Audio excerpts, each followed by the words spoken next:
Hello everyone, welcome back to Let's Play Pillars of Eternity 2 Deadfire by Obsidian Entertainment. So, my name is Heliax, welcome back. A couple of things we need to talk about before we get into the game proper.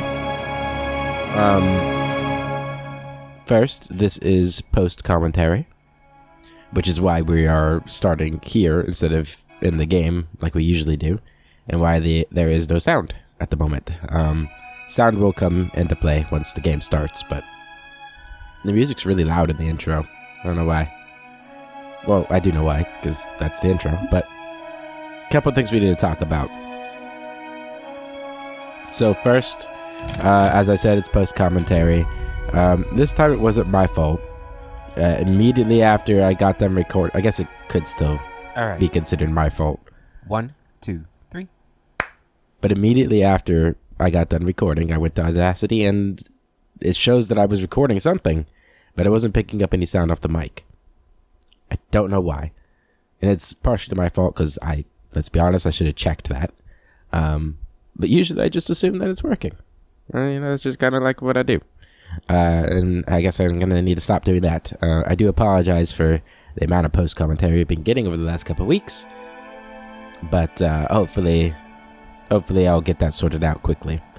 The second thing is that you will have noticed that there was no video yesterday. And that was because I got super sick over the weekend. You might still be able to hear it in my voice. It was bad. I was not a happy camper over the weekend. And not only could I couldn't go to work on Friday, and,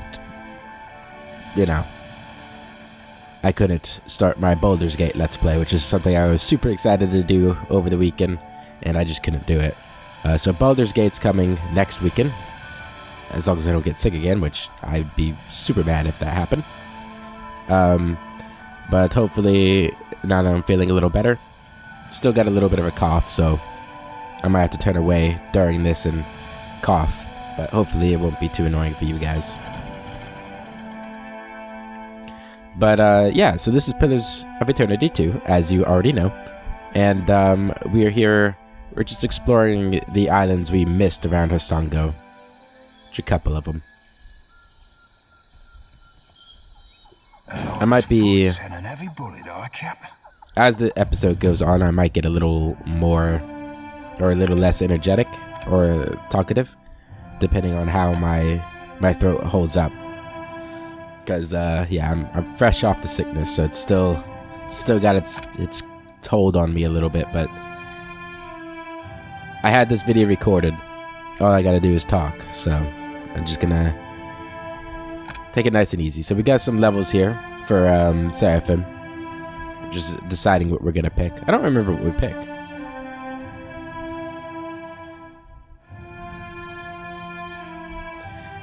And I know I usually read through these, which is what I was doing here.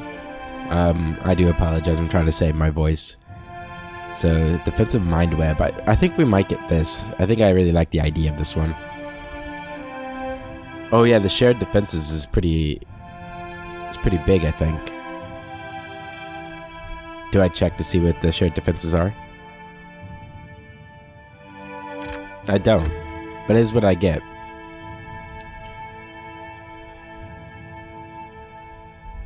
Great Soul's a good one. We should probably get that more often. What else do we get? Do we get a Soul's Echo? Hits to crits. 15% of them. That's a good one. Yeah.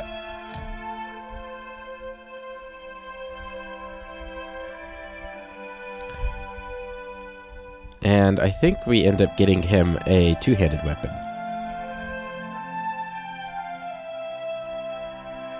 Maybe. Nope, we get the stiletto. Yep.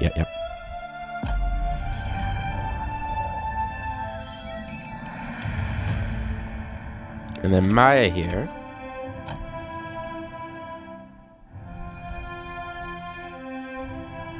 We get twin shot. Yep. Per ranged primary attack, she shoots 2 projectiles at once, which is a good one. Whirling Strike would be cool. Melee rangers are always cool. It reminds me of Aragorn.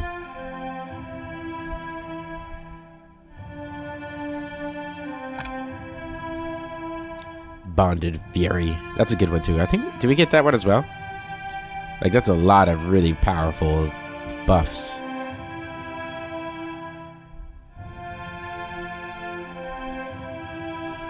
All the buffs.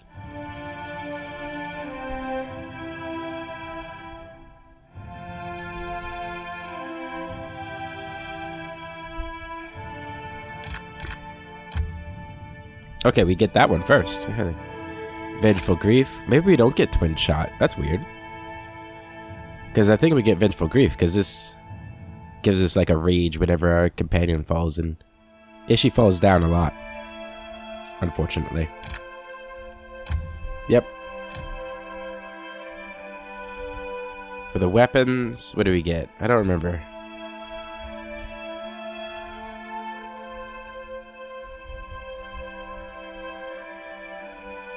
Do we get a pike? I guess so. Okay. Let's go ahead and take down these bandits, or whatever they happen to be. Look there.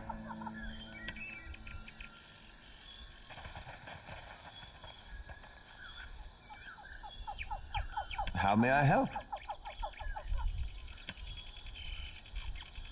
Lining it up. I think this fight goes really well. It's actually been several days since I recorded this. Can't see you, you sneaky bastard. Okay, so we just go straight in, guns blazing. I think now we try to do this. Bring us an Ishi in. Ahoy.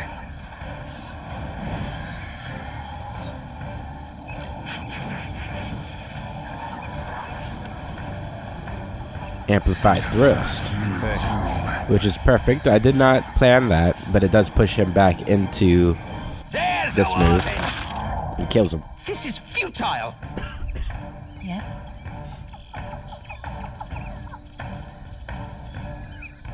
And then we're going to try and get the sigil down, I think. Oh no, we're going for this. Oh, I remember this. This is awesome. Because you step right into it, you fool. Haha. Your orders? And then I'm going to have Maya try to take this guy down. For the wrong and doing. Yeah? Good damage there. Edir, you're going to come down here, gouge his eyes out.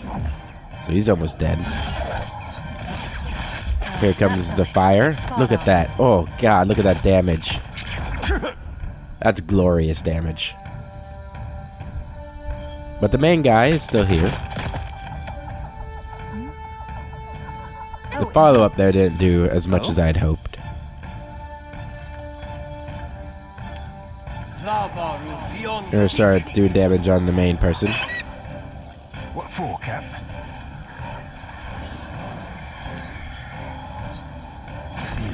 Go ahead, Seraphim. And then Maya is gonna kill them. That's gonna give Edir the chance to come up here and probably finish. Well, not finish, but... Oh no, finish him. So it's just the gold packed priest. Which should not be an issue. Even though he has buffed himself a little bit. But yeah, we Try to be keeping up. out-level these guys a lot. So there is no danger for us.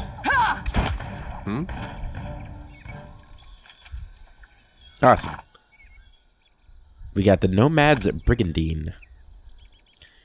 This suit of armor is made in the fashion of the nomadic peoples of the far Zimital Plains. The horse archer who owned it likely wore it on numerous raids and overland migrations. Such a piece of armor is priceless to the people of the far plains. It was likely as precious to the owner as his horse. Small symbols have been etched into the lacquered lamelle. Some marks appear to be names, while others seem to be protective runes or charms. Whether or not such wards proved effective for the nomad is impossible to determine, as is how such an exotic brigandine made its way to the Deadfire. Lone Vanguard and with the Horde. It's actually got some pretty cool buffs. So Lone Vanguard would be good if you're doing like a Lone Wolf playthrough. And then with the Horde, if you're not doing a Lone Wolf, it gives you some bonuses while near the allies, which is nice. And I imagine the enchants for it are going to be like buffing one or the other. Something I can do. And that guy right was away. a bounty quest. When we killed him, we got like a quest update. We're gonna rest because Seraphin's got some injuries from a previous encounter.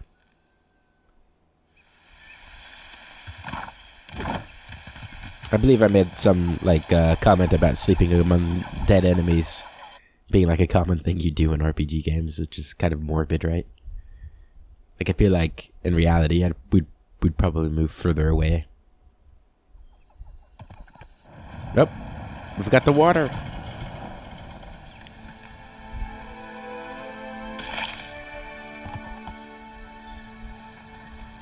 Alright, go down here. Get back on the boat. And we're gonna just explore a little bit. Since I've got you guys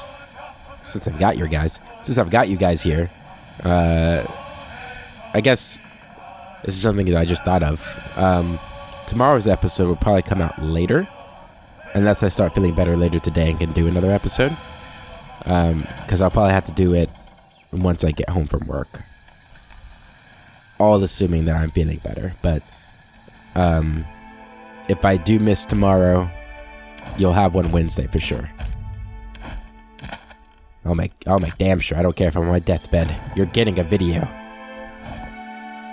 Alright, we just bought some more supplies, more food and water. My crew is very well provisioned. They should have 100 morale with how much I give them. Ungrateful.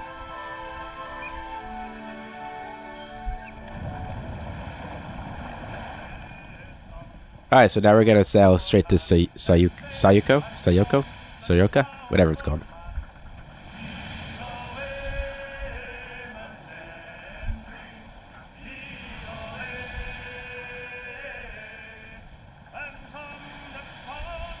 Sayuka. Do a lap around. It's a nice round island.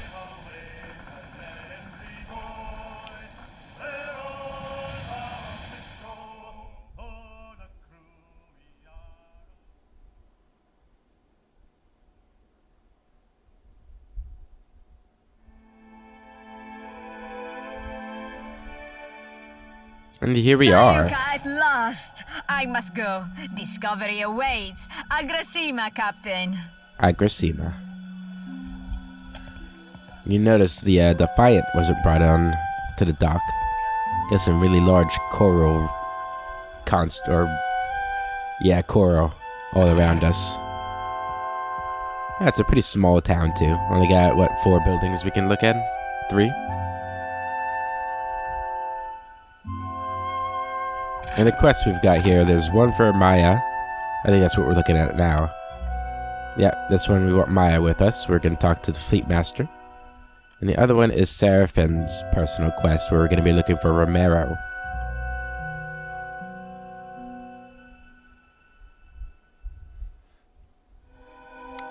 Now, it doesn't tell us exactly where he'll be. Like, he's not in like a tavern or anything here. They just say he's here in Sayuka. So we'll have to do a little bit of searching, which we were going to do anyway, so that's not a big deal. Hey. Hospitality. There's Tebby. Right here, I think I'm talking about how the corals all around. Well, thank you. You are welcome in Sayuka, traveler, as surely as the winds stir the sea. Young Juana woman gives you a sunny smile that shows every one of her pointed teeth. No, no, no. How many times must I demonstrate the proper way to greet a visitor? The undersecretary makes emphatic chopping motions with his hand, a snarl curling his thin lips. I say, I must have forgotten again. Will you remind me of the line, Undersecretary? We say clear skies, traveler. Simple, elegant, and no smiling. Do you understand, Greeter Tebe? Can you repeat it once more? I want to make sure I've got it. Tebby turns wide, innocent eyes on the Undersecretary. The Undersecretary opens his mouth to speak, but his expression abruptly clouds. He shoots a scowl at Tebby and elects instead not to dignify her joke at his expense. Questions, traveler? What can you tell me about this place? Sayuka, known to my people as Ribiri, is a colonial outpost of the Royal Deadfire Company. Tebby makes no effort to hide the boredom in her voice. The island of Sayuka is the Royal Deadfire Company's center of engineering research and development in the archipelago. Our work is directed by Fleet Master Okaya, the youngest Rawatayan ever to hold the title. Best of her class at the Naval Academy in Tokoa, and a brilliant engineer, our Fleet Master. You forgot to mention the giant sharks, Undersecretary. Wait. Giant sharks? Giant sharks, giant coral, giant trees, Hekira. The only thing not bigger in Sayuka is us Juana. She chuckles. Small mercy. The Undersecretary mutters under his breath. No one knows why things grow large in Sayuka, but there are all sorts of theories. Me? I think Gallowayne smiles on us. Tebby's cheeks glow with a faint blush. First authentic emotion you've seen across her face.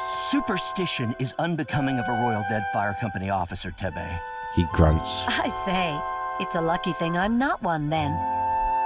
Why are you dressed like a Royal Deadfire Company soldier, Tebby? Hekira. I wonder the same every day. Tebby tugs at the neck of her uniform and rolls her dark eyes at the Undersecretary, but she thinks he's not looking. Tebe learns to perform her duties as a Rawatayan might. The Undersecretary straightens his back and squares his shoulders. Her fellow Juana show a lamentable disinterest in the proper way of doing things. He nods curtly in Tebby's direction. Do not speak about me as if I am not here. What is an Undersecretary exactly? A career sandal sniffer and busybody, so far as I can tell. Tebby shrugs. You ungrateful sag! Language. I am the second in command to Fleet Master Okaya, the governor of your piddling little island, and I will not be mocked by a smart-mouthed idler like you! The Undersecretary's jowls quiver with barely contained rage. So I have heard many, many times.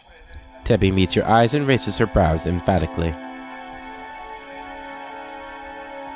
I don't say he's just a terrible guy because we don't know him. Right? Like, he is essentially being made fun of by her.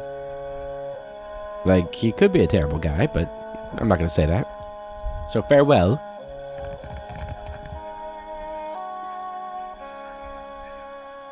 Did I loan effects of seawater temperature? On coral growth to you? I can't find it anywhere. Let me start by saying it was an accident. I had that thesis shipped all the way from Tokoa. What did you do with it? There was a small fire. I fell asleep at my desk and... What?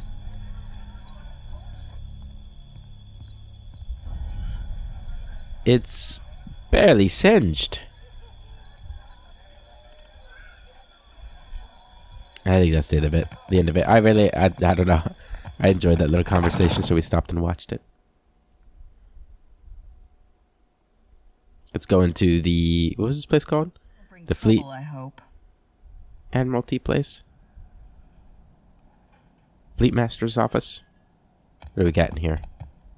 These books' spines are cracked, and their pages much dog-eared, which means they are well loved. I'm planning on getting a new bookshelf soon. I'm excited for that. I've got books just like pouring off the shelves onto my floor and stuff. It's terrible. I carefully curated a selection of Rawate's finest spirits. I would like fine spirits enough to fill a shelf too. That'd be pretty cool. That's how you know you made it in life. Fleet Master Okaya stares with unwavering intensity at the small sea of papers strewn across her desk. She holds a pencil lightly in one hand and absently taps the tip of it against her lips. After a moment, a low hum escapes her throat. The sound ends with a harsh scoff, then she flicks her eyes to meet yours. Artillery trajectory calculations. Terribly tedious and lamentably imprecise in a storm. As she chews on the end of her pencil, her gaze grows distant, like she's watching something behind you. But the numbers distract me. Where are my manners? You must be the watcher the Hazanui sent. Yes, you can read my watcher name tag. Have my watcher badge ready. I make some sort of joke like that. You found me with a rare spare moment. Hazanui Karu asked me to deliver some cargo for you. Who are you? Farewell. I've received a report from the dockmaster stating as much. The Royal Deadfire Company appreciates your swift delivery of our cargo. A cheery smile brightens her otherwise serious features. Say nothing about the smugglers. Well, She raises an I've eyebrow. received a report from the dockmaster stating as much. The Royal Deadfire Company appreciates your swift delivery of our cargo. The Hazanui didn't say I'd be ferrying human cargo. Did the master mention anything else? No, I don't see... Oh, there's a note here at the bottom. It's very small. What does it... Oh. Oh, indeed. Please accept my apologies for your... difficulties. I'll see that the cargo bathes immediately. Thank you. She pinches the bridge of her nose and The exhales deeply. Hazanui's missive suggested you might be able to help us with an issue at port. She sighs deeply. Go ahead. Naturally. You may have noticed the outsized coral in the harbor. She gestures to the docks just beyond her office door. Nod. There's something unnatural about the coral's growth. About everything on this island. And no matter how we trim it back, it only grows larger.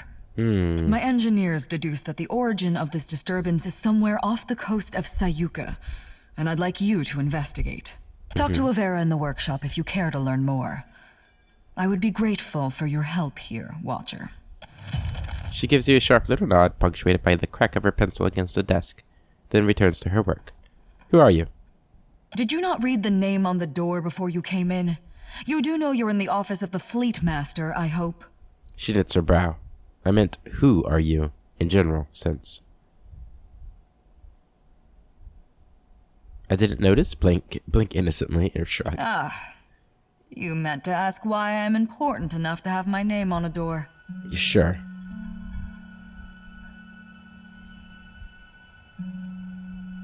I must make some sort I'm of a comment. fleet master of the Rawatayan Navy stationed at Sayuka, a research colony of the Royal Deadfire Company. What are you researching? Andra's mortar. Storms that strong, that consistent. I suspect they're not natural.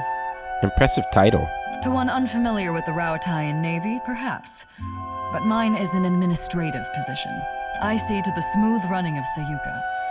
Of course, it'd be a sight easier if there weren't the coral to contend with. What fleet? I don't see any boats. You misunderstand. I don't command ships. I command this port. Rawatayan vessels docking here are under my protection, but I don't tell them where to go. That's the Hazanui's job. I see. She nods and looks briefly at her desk, distracted by a table of figures. As she reads, she twirls her pencil between her fingers, stopping briefly to take a few brief notes. She appears to have forgotten you entirely. Can I ask you something? Well, What does the Royal Deadfire Company hope to achieve in the archipelago? how much do you know of Rawatai, Watcher? I've studied its history. So you have a scholarly understanding. That's not worth nothing. Well, thank you. You'll find we appreciate the spirit of inquiry in Sayuka, and in Rawatai. She tips her head to you in a quiet acknowledgement. Well, I don't need to tell you that Rawatai is a stern mother, tempestuous and inhospitable. We have to trade for much of what we need, and the Huana have proven to be valuable partners. The Deadfire is markedly more comfortable than Rawatai. The archipelago is also an excellent place from which to study the storms of Andra's mortar. She gestures broadly at the spyglass on her desk. What does the Royal Deadfire Company hope to achieve here? Is that what it How much do you know? Okay, So yeah. you'll well, we have to. The archipelago is also an excellent Who are place you from and which he- to study the who are storms you? of Andra's mortar. Or why are you here in particular? Why are Do you you ask here? how I came to my position, or why I pursued it to begin with? Okaya crosses her arms and leans back, guarded but nonetheless curious. How does someone become a fleet master? No one's ever asked me that. She blinks. I suppose I've always had a persistent interest in engineering. Even as a child, I was dismantling my mother's guns just to see how they worked. Then I met Karu. Hazanui Karu. She encouraged me to take my skills to the Navy. So I did, even though I had no obligation to as the youngest of my siblings. We nurture our keen minds in Rawatai, you see. We don't let them piddle away their brilliance on frivolities. The bright and willing are supported, mentored, respected. Hazanui Karu told me you were one of the brightest minds in Rawatai. Is that... Did she really say that? A deep blush colors Okaya's face, giving her her skin a Pardon gentle me, I'm not... purple I tone. wasn't expecting. She loudly clears her throat and looks away. With a question like that, I might mistake you for a starry-eyed recruit. There's no secret to it. Just hard work, determination, a good deal of luck, and the right connections. A bit of ruthlessness can take the place of any one of those things, provided it's judiciously applied. Very well. What's your take on the Royal Deadfire Company's relationship with the Juana here? That's a weighty question. She narrows her eyes, reassessing you. That's why I asked. She snorts through her nose. Her gaze falls to the pencil in her hand, which she begins to tap thoughtfully along the edge of her desk. It's a reasonable inquiry, I suppose. Yes, it is. The Juana are pliant enough and willing to work hard when properly motivated. It's always a great thing to hear. From an imperialistic people. We have as much right to this land as they do. If they plan to do nothing with it, it's our duty to steward it for them. I have to wonder why they have as much right to the land. I And don't it's know. their duty to recognize a good deal when they see it. Next one won't be as generous. Oh, Maya. Maya. We need to change your way of thinking, girl. It's gonna be the end of our relationship if you keep that up. Okay, I think we've asked everything else from here on out. They'll adjust in time. Oh, no. Besides, it could be worse. I missed it. Sorry. She looks at her desk, her mind quickly gone somewhere else. After a long silence, she hurriedly scribbles a note in the margin of one of her reports.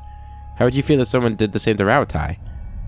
I remember. Okay, better you than the Valians, is that it? Rawatai's intentions will be a net good in time. I had a difficult time deciding what to pick here.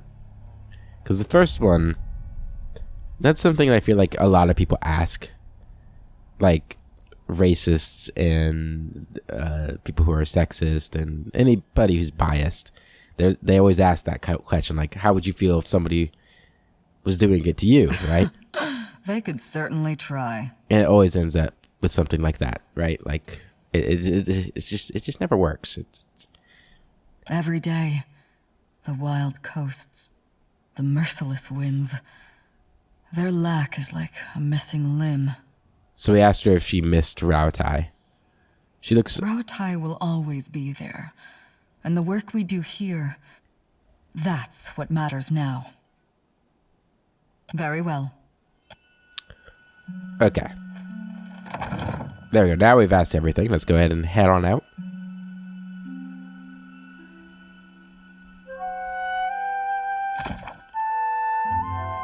And so for her, we got to go to the workshop. Which, it's right there, Overgrowth. Come on, Heliax. Right there. There you go.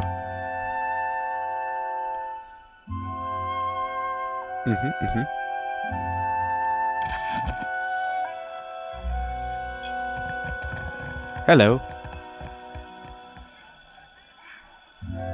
You find a man dressed in worn, dirty leather armor. His long, scraggly beard is encrusted with salt. His curling hair has clearly not seen a comb in some time, and the toenails of his bare feet are cracked and torn. The only thing of any value that he carries is an amulet. Oh, greetings. He hesitates a moment before saying more. Might I help you with something? Tell me about yourself. I suppose. He looks at you quizzically. perhaps unsure why you've asked I him. was a proud man once. A gold pack knight. And I took a job and it went poorly. I could no longer stay with the Order after that. His eyes take on a faraway look as he remembers. In the years since, I have wandered the length of the Deadfire, dedicating my life to self-discipline and abstination from worldly distractions. It is only through suffering that the soul becomes strong. Do you understand? That's it? Well, I am waiting for someone. But I do not know when they will arrive or who they will be when they get here.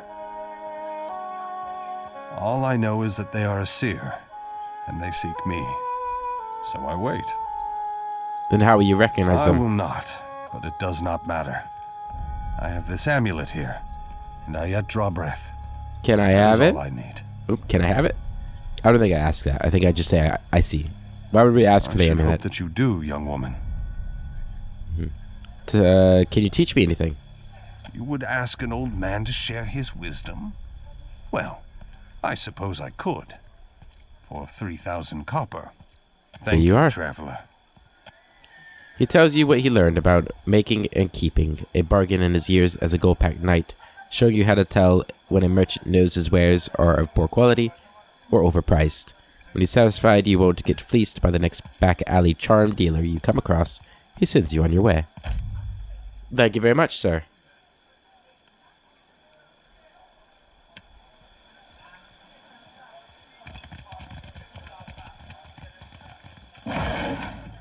Grab your fish.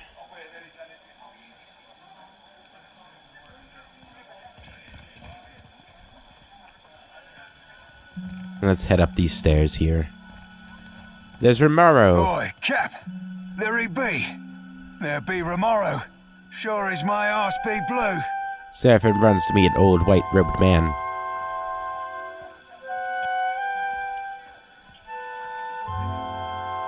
I wish you'd not come, my lad.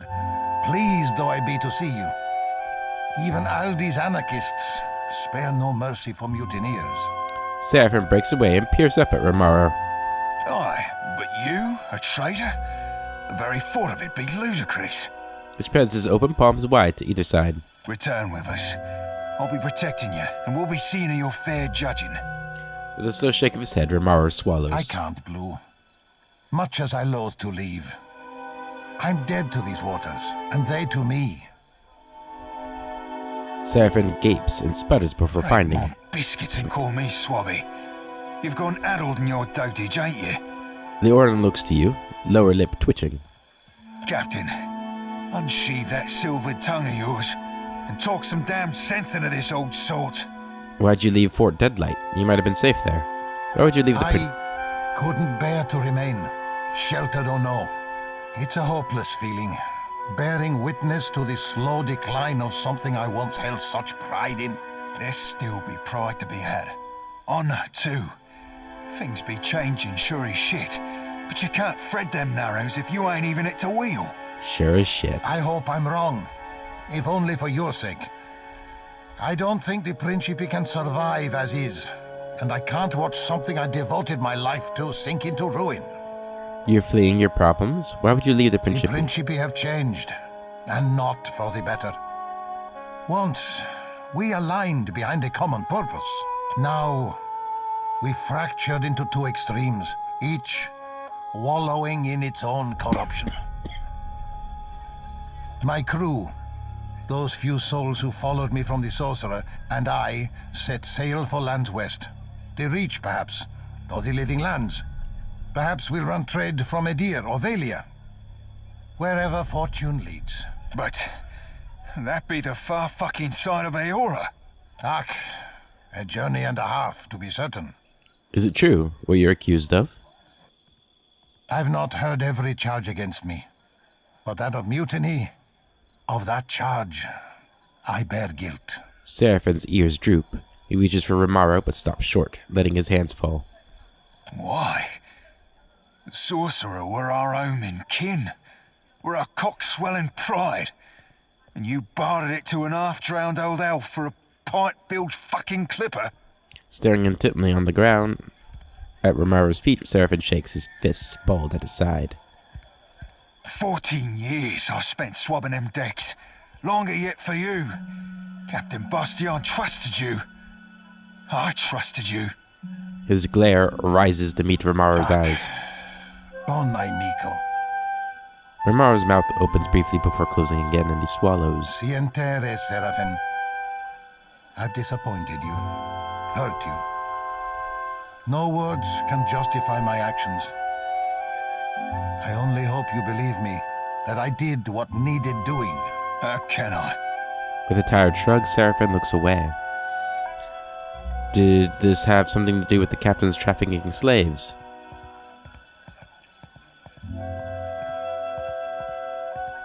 The hard part about the post commentary is I don't remember if I read all the options first or if I just pick one. So sometimes I'm trying to rush through them, sometimes I don't do them, like I'm doing right now, which obviously I'm reading all of them right now. And now it's too late to go back and do it. Romaro blinks. Captain Bastion had the sorcerer slaving. Romaro frowns at his dark, wrinkled hands and rubs his palms together. Seraphim blinks, expression blank. His mouth opens, closes, opens again. His fur bristles, ears angling lower. Slaving? What kind of fathom-headed hornswoggle be this? The sorcerer were my kin. They weren't slaving. I hunted slavers for the captain. We freed slaves together. So I also believed. But Bastion sold those we saved to the Crooksburg slavers. I found records of it in his quarters, almost a decade's worth. When I confronted him, it went poorly. Rage rushes through your blood, flushing your skin, and cold hate spirals along the length of your spine as confusion blurs your vision. Let the visions come. Sand beneath your feet, crusted and bloodied. You are young and small, filthy and shaking in fright. Cheers from all corners, jeers too, and the shouts of the kith before you, Armawa and thrice your height, heavy-muscled and soft fat wrapped in bright robes. Don't make me go again, you plead. Don't make me.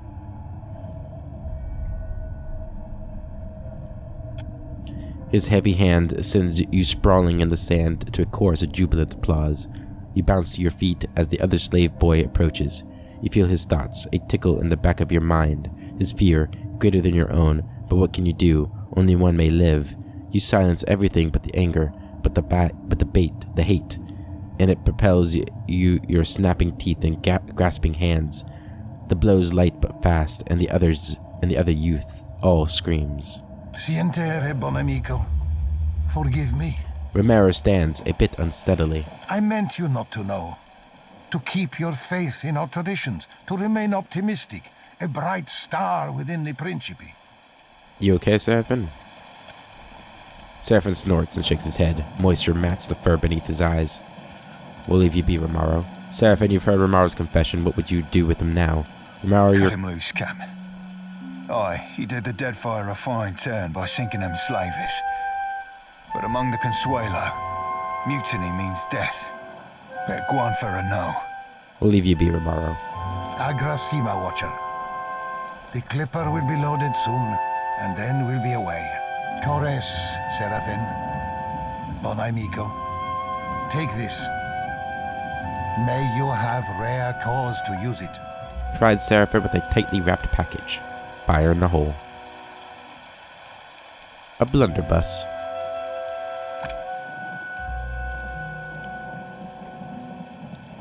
It is a superb blunderbuss.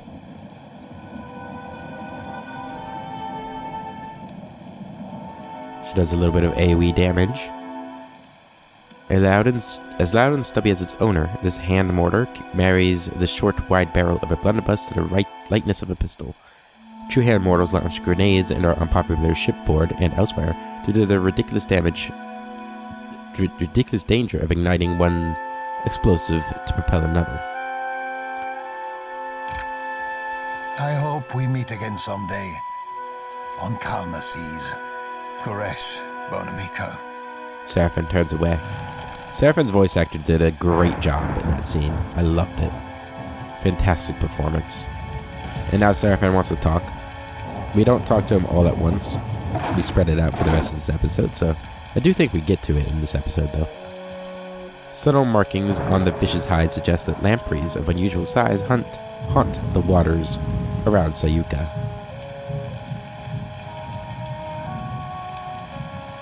Really stormy night, though, man. We need some umbrellas.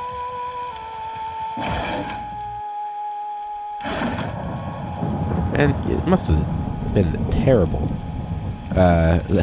living before the invention of the umbrella. You would have just stayed indoors. Or just, I guess you just would have gotten wet, more than likely. Hello, you three. Ships can't come into port because of the coral. A broad-shouldered man with a long, jagged scar across his brow argues with a woman outside the longhouse. He throws his hands up, about to shout, but the woman cuts him off mid-exclamation. I will not return to the longhouse, Weto, never! And I won't blunt my teeth about it further! She plants her feet firmly on her hips and But jumps. what are you so stubborn? The Rawatayans do us a great favor and you spit in their faces. Weto ceases his shouting when he notices you listening in. What do you need? Is there a problem here? Not at all, not at all. My sister and I are just having a small disagreement. Weto rubs at the back of his neck and looks away, embarrassed. It is because you speak like this that I yell at you in the first place! You're beginning to sound like those Rawatayan outlanders, and it shames me to say so. What's your problem with the Rawatayans? Ignore her. She has an urchin up her ass about her cousins from the north and can't be persuaded. I should know. I've tried. He shoots Tippa an irritated look and rolls his eyes. Is it so unreasonable to want to protect my culture, our culture, from our greedy neighbors? She spits on the ground between you and grits her teeth. They arrive in ships laden with goods they believe will please us and think that gives them the right to build their walls on our land. Then they act surprised when we don't all fall at their feet with cries of gratitude. She has a point. Akira, don't encourage her. I will never hear the end. We are no strangers to the menaces of the Deadfire. Pirates, colonials, Nagati's children. We have bested all of them before. We don't need them or their walls to keep us safe. And we surely don't need their longhouse. Weto, why do you support the Rawatayans? We are no strangers to storms. But last year we suffered many powerful ones in quick succession. And our harvest of Koiki fruit was destroyed. Prize share was rationed. Famine loomed. And then the Rawatayans sent ships. Load after load of food. Enough to see us to the next harvest. They could have left us to die. But they didn't. It was only a ploy to make us dependent on them, Akira. We took their food and helping hands, and now we sleep in their buildings and watch the sea from their walls. What does all this have to do with the longhouse? Another of the Rawatayans' tricks. When our huts were destroyed in the storms, they did not rebuild them like they were as we requested. They built this longhouse instead. Are you not one people? They said. Why do you live divided, each cast apart from the others? They believe they know what's best for us, but how we live is not their business. The Fleet Master says we are weak because we don't work as one. She doesn't see that it's our differences that make the Huana strong. She doesn't want to see it, lest it put the lie to their enterprise here. You can't force people's culture on others. It's terrible. Terrible. The Huana and Rawatayans are both Amawa. Why Under not be whose allied? banner? Rawatai's? Then we cease to be Huana as surely as if they conquered us. We have the land and resources Rawatai needs, and they have the military might we lack. We share a common ancestor. Why not create a common culture? Together we would be strong. I say, if you truly believe that, then you're a bigger fool than I thought. The Huana should forge their own path.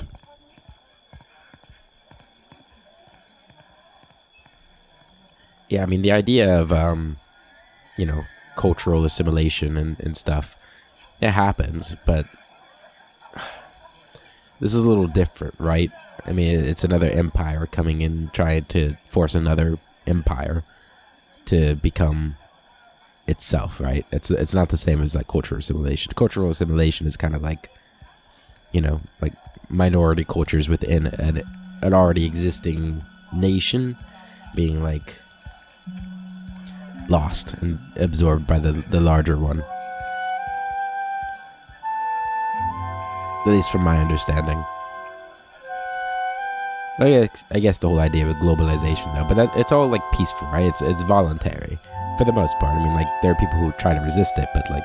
Akira, I don't need you to tell me as much. But I appreciate your support nonetheless. Tippa nods and gives you a tight smile. Nobody's going around It is forcing people. gratifying to be heard and understood. That an outlander could do this and my brother could not shames us both. Or maybe... Caught between the Valians and the Rawatayans, we will be crushed. We need a strong ally to survive the coming years. Weto shakes his head sadly. He tries to put his hands on his sister's shoulder, but she shrugs him off, a look of disgust curling her lips. And who's this person in the back here? I hate to see Tippa and Weto fight. Well then, tell him to stop. Try and fix it. Don't just sit there.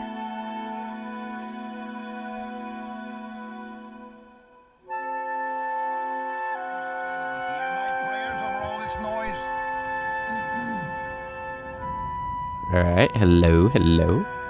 Over, then under, then Big old twist. longhouse. Good. Akira, it looks so easy when you do it. Take your I shall stuff. make it so. These near identical beds are well built, but offer little privacy. Water. Hello, you two. Oh, we're gonna talk to Seraphim here. Bend your ear a tick. Seraphim sighs, pinching the bridge of his blue nose between forefinger and thumb. Shody seems a right fine lass and all, but, well, she asked me to pick around in the forts. Told her I didn't see nothing. I bounced right off of her. But that were a lie. You should tell her the truth. I think is what I pick, or what did you see? Seraphim winces, his hand moving to his forehead. Aye. We're afraid you might say something akin to that. I touched her mind for a second, but felt something pull me in and keep me trapped for what seemed like days. I ain't seen its like before. Sometimes, old sorts get nightmares so that I can't bunk around them. But they usually ain't this flavor of apocalyptic. If it were you, would you want to know? I know Jyoti has nightmares. You should help her overcome them. Honesty is always best. Maybe you're right to keep this from her. Do what you want. I don't care. I either go with 2 or 3. I don't remember which one. Maybe I go with 1. No, I think I go with 2. Right, fair point, Captain. We all deserve a fighting chance against our demons. And mayhaps I can help the lass stack the odds in her favor. Yeah. I asked him to help her. And that was, I thought, so when I selected, I thought we were going to talk about Romero, but nope. So we have another conversation with him later on. But right now we're going to talk to these two here. Asaro. And I don't know the other guy's name.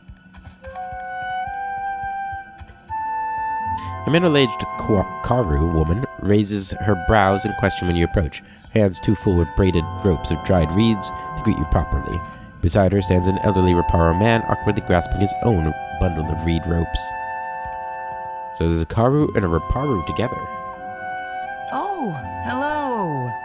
Come to watch me tie rugs, have you? Not really. Asaro here's been teaching me. He indicates the woman beside him with a dip of his chin. The corners of his mouth twitch like he's trying to hide a smile. What say, traveler? Is it unusual for Karu and Raparo to do the same work?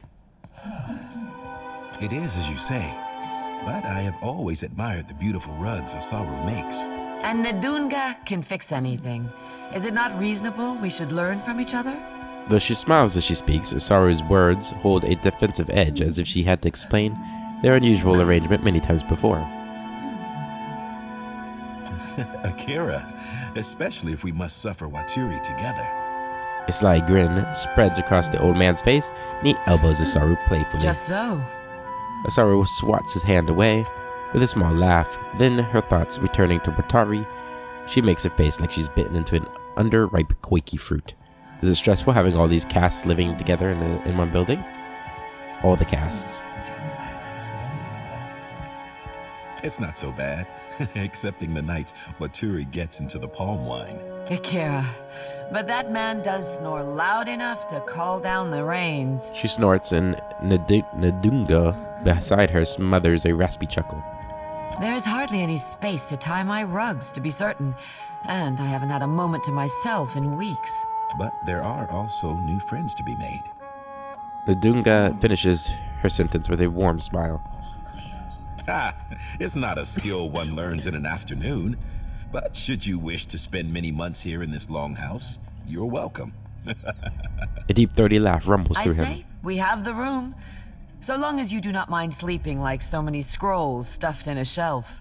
Asaru shares in Nadunga's laugh. That sounds comfortable, actually. I don't know. Carry the winds with you, traveler. Maybe it's just because how much I love libraries. The idea of, being a scroll. These crates are overflowing with personal belongings that couldn't fit in the longhouse. Take this robe. He's got the only thing I can't take, bastard. Those Raparu dare make such a racket in my longhouse?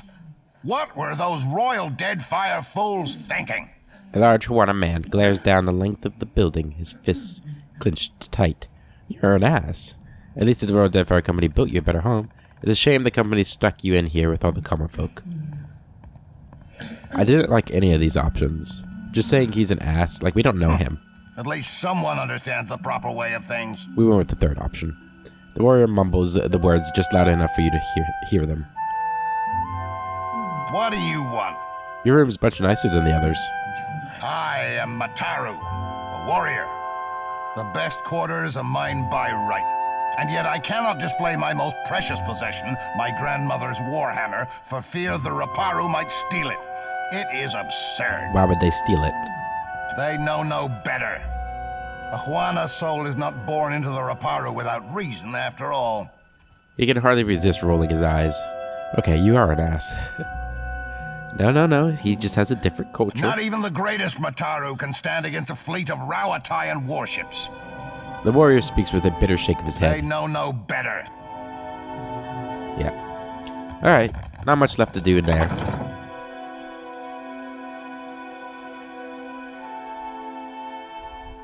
So now we're going to head on over to the marketplace, I believe.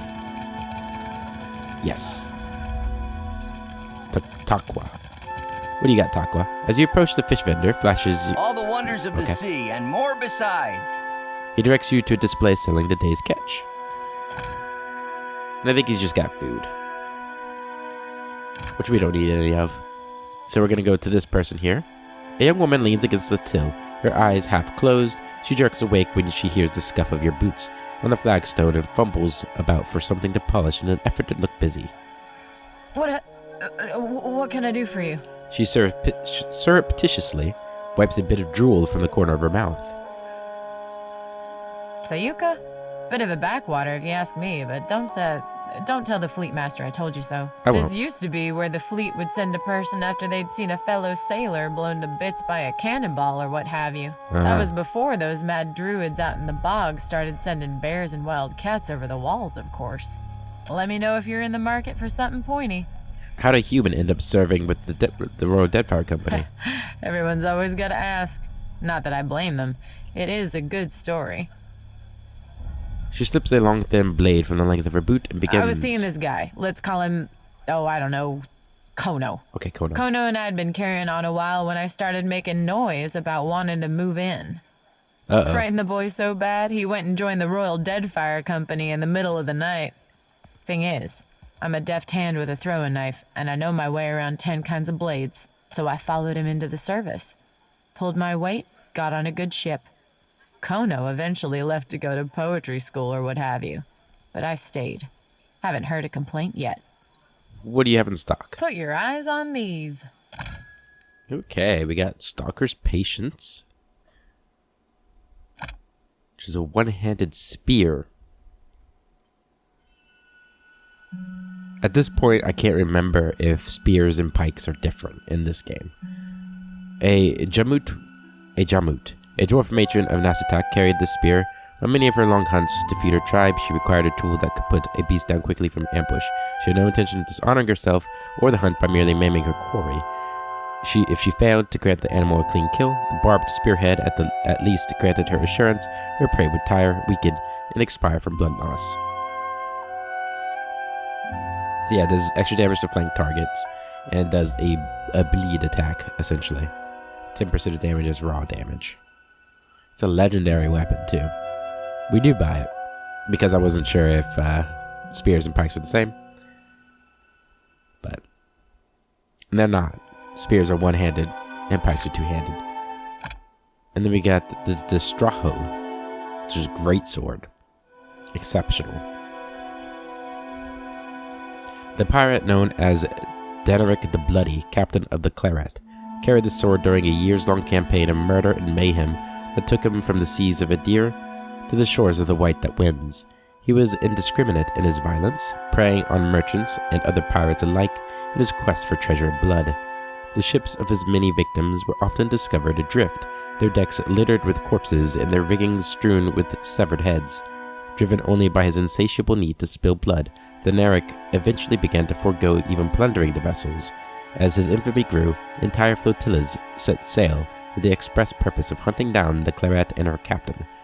Deneric's crew, dissatisfied with her lack of loot and disillusioned with Deneric's malevolent deeds, eventually sold him out to a Valian pirate hunter in exchange for clemency and a sizable bounty. When the Valians boarded, Deneric's crew turned on their captain. Salvagers later discovered the Claret floating adrift. The headless bodies of both crews covered the deck. Neither the Valian frigate nor Captain Deneric were anywhere to be found. He's still out there somewhere, but I've got a sword. And grants a red tier. And can shake in a target on critical hits.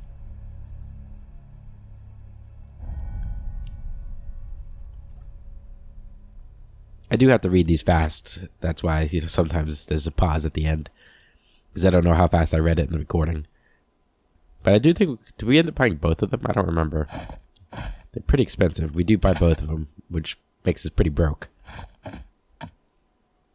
But I think we have some things to sell. Yeah. So we'll make some money back. Go ahead, sell all the blues.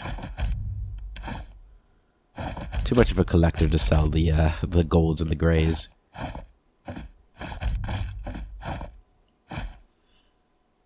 And you never know. I guess we could sell like we probably could sell the repeat grimoires, huh? Don't really need those. As long as we have one of them.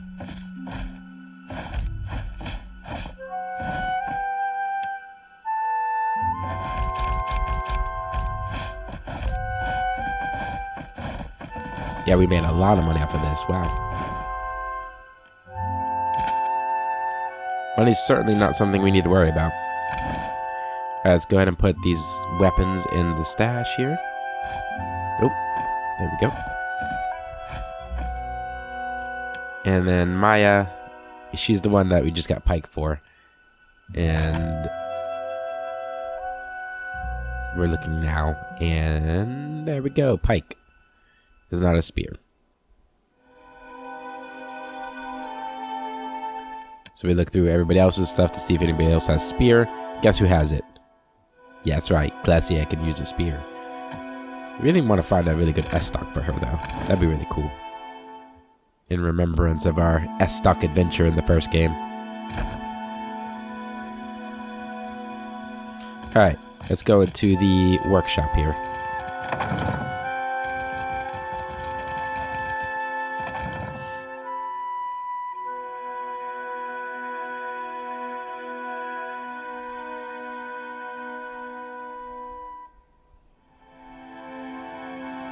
Alright, so there's Avira.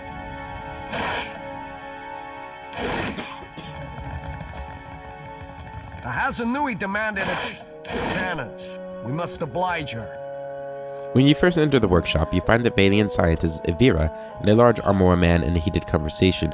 He gestures wildly, his mouth is set in a hard grimace that bars his pointed teeth. Avira regards him with her hands planted firmly on her hips. When he spots you, his eyes widen.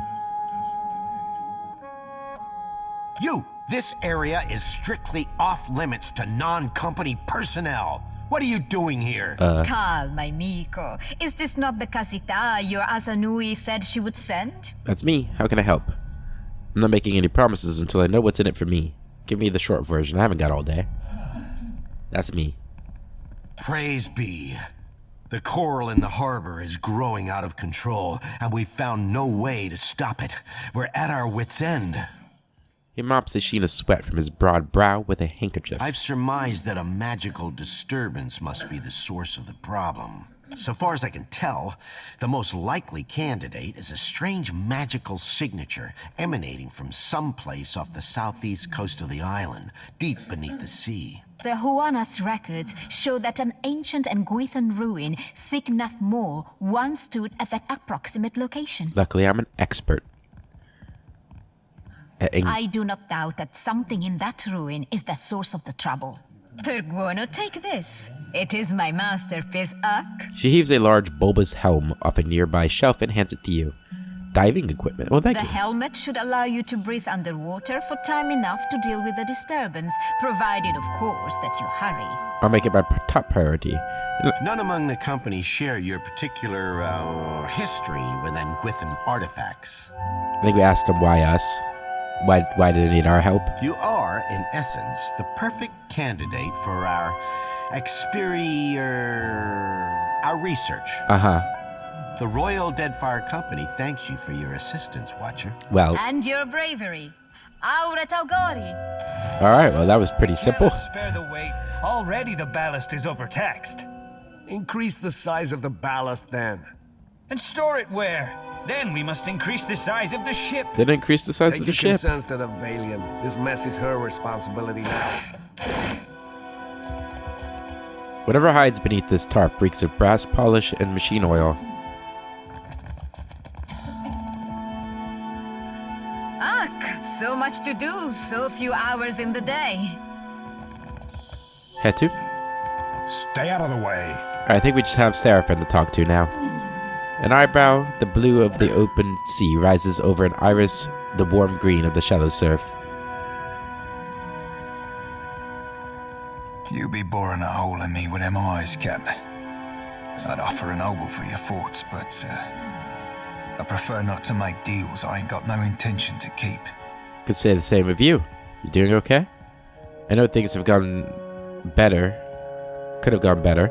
But they could have gone worse too. You want to talk? Talk. I don't have time for this nonsense right now. You doing okay? Buddy? I'd be fine, actually. Strange though it be. If you want to talk, I'll listen. I'm not sure there'll be much to say, Captain. He looks away. The gods set trials before us, Seraphim. Some far more difficult than others, but none impossible. For good or ill, we have their particular interest. I'm deeply sorry that you had to experience that. If there's anything I can do, you need only tell me. At least you've got someone to stay with if you ever... head west. Had that myself until someone broke my castle. Show your ballast hole already. Everyone's got shit to deal with. Yours isn't worse than anyone else's. It's not ideal, and it won't make everyone happy, but this resolution is what'll keep or make the most people happy. We need to tell the Consuelo about Bastion's slaving, to set the record straight. Amara did the right thing, you know. Those slaver bastards deserve what they got. Don't suppose we could collect on the Principi bounty anyway. There's a lot of options here. We go with the priest option, obviously.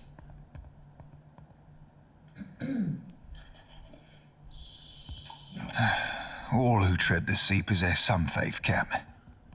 Some of us be having a little less than others. He shrugs. And then I think I say, I'm deeply sorry. I be appreciating the sentiment, I suppose. He rubs the back of his head and looks away. And then I go with, at least you've got someone out to stay with out west. That'd be a point and a half. Mayhaps I'll go find myself Romaro one of these days. After we've done dealt with everything here. With a grin and a soft chuckle, he turns away. Alright. I believe that's where we end the episode. I do apologize for the low energy of this particular episode. I did the best I could. Hopefully it was still enjoyable. Uh-oh. Hold them off while I tell the others. Oh shit, I forgot all about this. On it. There's no time. I have to warn the engineers. Uh-oh.